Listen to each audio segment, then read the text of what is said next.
Καθίστε. Θα ήθελα να πω λόγια εφρατικά, αλλά η συγκυρία δεν το επιτρέπει.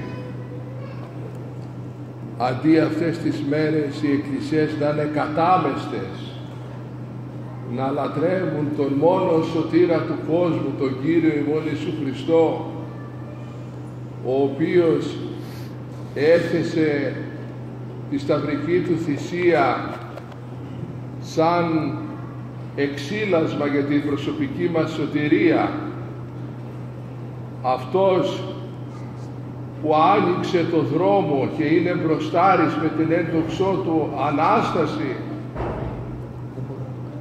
πόσες χιλιάδες και ίσως και εκατομμύρια χρήματα ανεθνηφίλιο σκορπίζονται αυτές τις ημέρες για έργα δαιμονικά, τα οποία παραπέμπουν σε καταστάσεις κτηνώδεις και τρισάθλιες. Αλλά αγαπητοί μου,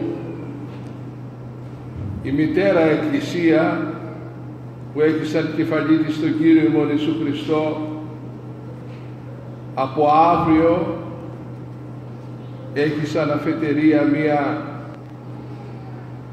μεγάλη περίοδος, η Μεγάλη Τεσσαρακοστή, με αποκορύφωμα τη Μεγάλη Εβδομάδα και μετά το θρίαμβο την ένδοξη Ανάσταση του Κυρίου ημών Ιησού Χριστού, που είναι και τύπος της ειδικής μας Αναστάσεως.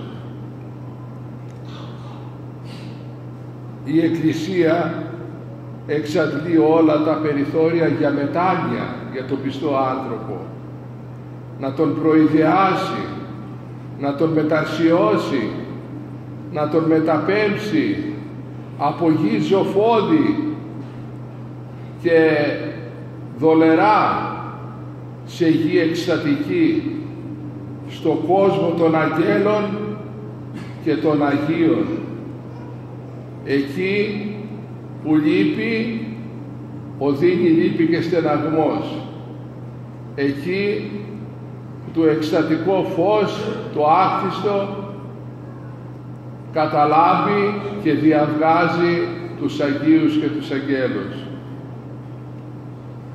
Αλλά η κοιλάδα του κλαθμόνος δυστυχώς είναι εδώ στην παρούσα ζωή.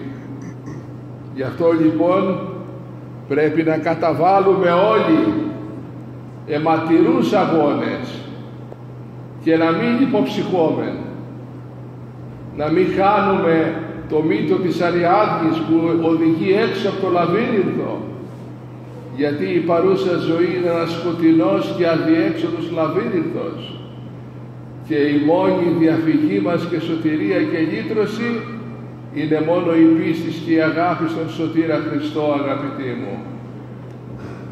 Βλέπουμε ότι η Αγία μας Εκκλησία με πολύ παιδαγωγικό τρόπο από αύριο κιόλα ξεκινά την ωραία και θεόσδοτη νηστεία, η οποία λεπτύνει το νου, κατατροπώνει τα πάθη και χαρίζει καθαρή προσευχή σε Αυτόν που όπως πρέπει την τηρεί. Επίσης, καθ' όλη τη Σαρακοστή γίνονται καταληκτικές θείες λειτουργίες, όπως λέγονται προηγιασμένες, γιατί ο Άγιος Άρτος έχει καθανδιαστεί σε προτέρα λειτουργία. Πολλοί χριστιανοί με φιλοπονία Δευτέρα, Τρίτη, Τετάρτη και Πέμπτη κάνουν το μεγάλο απόδειπνο, το απόγευμα. Επίσης προσερχόμεθα αθρώοι στις καταληκτικές πανηχίδες του ακαθίστου ύμνου που γίνονται κάθε Κυριακή.